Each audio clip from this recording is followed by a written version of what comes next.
कई लोग रोज दुकान लगाकर माल बेचते हैं और कुछ लोग चुपचाप वही माल बड़ी मात्रा में थोक में निकालते हैं। दुकानदार सोचता है कि वो मुनाफा कमा रहा है, लेकिन असली कमाई तो उस थोक विक्रेता की होती है जिसने माल सस्ते में उठाया और बड़ी मात्रा में आगे बेच दिया। इसकी असली ताकत है यही, जो इसे समझ लेता है वो कुछ ही महीनों में करोड़ों के बिजनेस की तरफ बढ़ सकता है। अब जरा सोचिए, अगर आप भी उस व्यक्ति की जगह हो जो दुकानदारों को माल बेचता है, अगर आपकी सप्लाई पर किसी पूरे मार्केट की निर्भरता हो, अगर हर महीने न सिर्फ एक दुकान बल्कि 100 दुकानें आपसे माल खरीदे, तो आपकी कमाई कितनी होगी? नीचे कमेंट में बताइए, क्या आपने कभी खुद को उस जगह पर सोचकर देखा है? थोक व्यापार का मतलब बहुत सीधा है, बड़े पैमाने पर सामान खरीदना और छोटे व्यापारी या दुकानदारों को बेच देना। फर्क सिर्फ इतना होता है कि खुदरा व्यापारी एक एक पीस में बेचता है और आप दसियों सैकड़ों में। इसका फायदा यह होता है कि भले ही आपका मुनाफा प्रति पीस थोड़ा कम हो, लेकिन वॉल्यूम इतना बड़ा होता है कि कुल कमाई कई गुना ज्यादा हो जाती है। इस बिजनेस की शुरुआत किसी महंगे शोरूम से नहीं, बल्कि एक साधारण गोदाम से की जा सकती है। आप चाहे तो अपने घर के एक कमरे से भी शुरुआत कर सकते हैं, और सबसे खास बात, अगर आप चाहे तो बिना दुकान के भी थोक व्यापारी बन सकते हैं। अब जरा आप ही बताइए, अगर कोई आपको ऐसा बिजनेस मॉडल दे जिसमें ना रोज दुकान खोलने की टेंशन हो, ना हर ग्राहक से मोल भाव करने की जरूरत, और फिर भी हर महीने स्थिर कमाई होती रहे, तो क्या आप उसे अपनाना चाहेंगे? कमेंट में जरूर बताइए। थोक बिजनेस में सफलता का पहला कदम होता है सही प्रोडक्ट लाइन चुनना। आपको समझना होगा कि कौन सा माल लगातार चलता है, कौन सा प्रोडक्ट दुकानदारों को बार बार चाहिए होता है, और किस चीज की डिमांड साल भर बनी रहती है।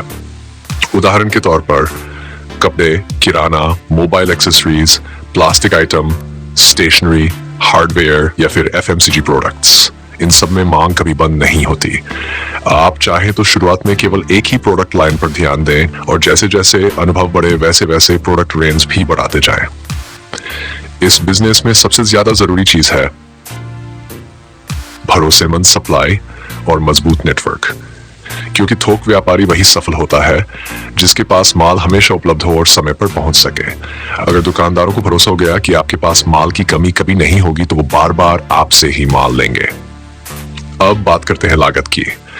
अगर आप छोटे स्तर से शुरुआत कर रहे हैं तो कुल निवेश 10,000 से 50,000 रुपए के बीच हो सकता है। इसमें गोदाम का किराया, शुरुआती स्टॉक, पैकिंग मटेरियल और बेसिक उपकरण शामिल होंगे। अगर आप थोड़ा बड़ा सेटअप बनाना चाहते हैं तो निवेश 1 लाख से 2 लाख रुपए तक भी जा सकता है। लेकिन अच्छी बात यह है कि यह पैसा फिजूल में नहीं जाता, सीधा स्टॉक में जाता है, और जैसे ही स्टॉक बिकता है पैसा वापस आ जाता है। थोक व्यापार में मुनाफा मार्जिन प्रोडक्ट पर निर्भर करता है। कुछ प्रोडक्ट्स में मार्जिन 10% होता है तो कुछ में 50% तक। उदाहरण के लिए कपड़ों और फैशन एक्सेसरीज में मार्जिन अधिक होता है, जबकि इलेक्ट्रॉनिक आइटम्स में थोड़ा कम। लेकिन याद रखिए, थोक में खेल मार्जिन से ज्यादा वॉल्यूम का होता है। 100 पीस पर 10 रुपये का मुनाफा भी दिन का 1000 रुपये बन जाता है। महीने में यही रकम 30,000 हो जाती है, वो भी एक ही प्रोडक्ट पर। अब जरा सोचिए, अगर आप 3 या 4 प्रोडक्ट लाइन पर काम करें तो मुनाफा कितनी तेजी से बढ़ सकता है। क्या आप कल्पना कर सकते हैं कि एक छोटे गोदाम से शुरुआत करके कोई व्यक्ति 1 लाख रुपए से भी ज्यादा महीना कमा सकता है? जी हाँ, कई लोग ऐसा कर रहे हैं, चुपचाप, बिना किसी बड़ी दुकान के। इस बिजनेस की संभावनाएं इतनी विशाल है क्योंकि जब तक बाजार है, दुकानें हैं, ऑनलाइन स्टोर्स हैं, तब तक थोक विक्रेता की जरूरत बनी रहेगी। दुकानदार माल के लिए हमेशा किसी सप्लायर पर निर्भर रहता है, और वही सप्लायर असल में थोक व्यापारी होता है। अब आते हैं मशीनरी और उपकरणों की तरफ। थोक व्यापार में भारी भरकम मशीनों की जरूरत नहीं होती, लेकिन कुछ बेसिक चीजें जरूर चाहिए होती हैं, जैसे storage rack, packing machine, electronic वजन मशीन, लेबल प्रिंटर, कंप्यूटर या लैपटॉप और बिलिंग सिस्टम। अगर आप बिजनेस को और आधुनिक बनाना चाहते हैं तो बारकोड स्कैनर और डिजिटल ट्रैकिंग सिस्टम भी जोड़ सकते हैं। इससे स्टॉक का हिसाब रखना आसान हो जाता है और गड़बड़ियों से बचा जा सकता है। कच्चा माल और सप्लाई चेन में आपकी समझ जितनी मजबूत होगी, बिजनेस उतनी तेजी से बढ़ेगा। मान लीजिए आप कपड़ों का थोक व्यापार शुरू करते हैं, तो आपके लिए सबसे बड़ा सोर्स हो सकता है सूरत, तिरुपुर या लुधियाना। अगर आप इलेक्ट्रॉनिक आइटम में उतरते हैं तो दिल्ली का लाजपत मार्केट, मुंबई का क्रॉफर्ड मार्केट या फिर ऑनलाइन B2B प्लेटफॉर्म आपके सोर्स बन सकते हैं।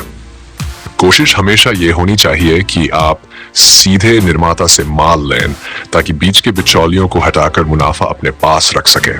वर्कफोर्स मैनेजमेंट में शुरू में कोई बहुत बड़ी टीम की जरूरत नहीं होती, 2 से 3 लोग ही काफी होते हैं। एक व्यक्ति स्टॉक संभालने वाला, एक पैकिंग करने वाला और एक डिलीवरी देखने वाला। जैसे जैसे ऑर्डर बढ़ेंगे आप टीम को बढ़ा सकते हैं। थोक व्यापार में प्रोडक्ट क्वालिटी सबसे बड़ा हथियार है। दुकानदार वही प्रोडक्ट बार बार खरीदता है जो उसके ग्राहक को पसंद आता है। अगर आपकी मार्केटिंग लगातार अच्छी रही तो एक बार ग्राहक बनाने के बाद आपको दोबारा मेहनत नहीं करनी पड़ती। यही रिपीट ऑर्डर आपको स्थिर कमाई दिलाते हैं।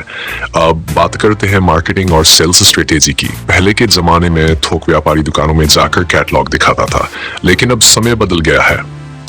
आज आप व्हाट्सएप, इंस्टाग्राम, फेसबुक ग्रुप्स और B2B वेबसाइट्स के जरिए भी ऑर्डर ले सकते हैं।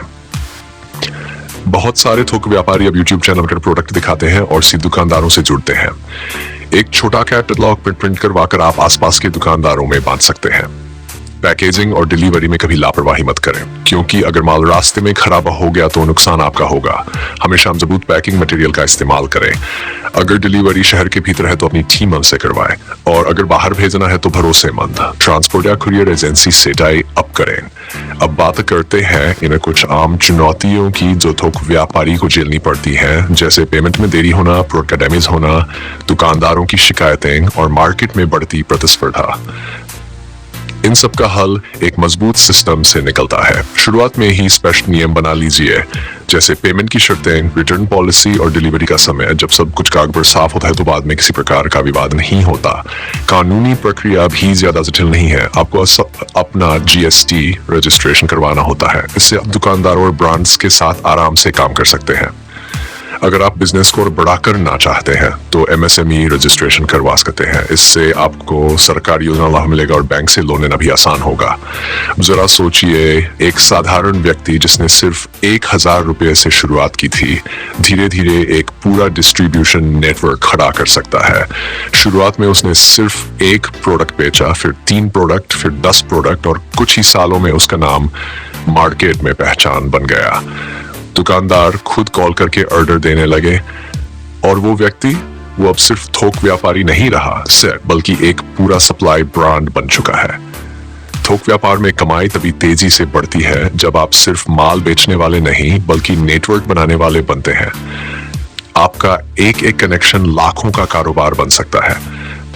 दुकानदारों के साथ अच्छा संबंध बनाएं, समय और सप्लाई दीजिए, क्वालिटी पर कोई समझौता मत कीजिए और अपने सिस्टम को मजबूत कीजिए। यही इस बिजनेस की असली कुंजी है। और अब आता है वो हिस्सा जिसका इंतजार आप पूरी स्पीच में कर रहे थे। आपने सुना कि कैसे एक साधारण व्यक्ति थोक व्यापार से 1 लाख रुपए महीना कमा सकता है, लेकिन अगर मैं आपसे कहूं कि यही मॉडल करोड़ों तक जा सकता है, जी हाँ, ऐसा बिल्कुल संभव है। और इसका राज छिपा है उस रणनीति में जिसे बहुत कम लोग समझते हैं। क्या आप जानना चाहेंगे वो कौन सी रणनीति है जिससे थोक व्यापार को एक मिनी साम्राज्य में बदला जा सकता है?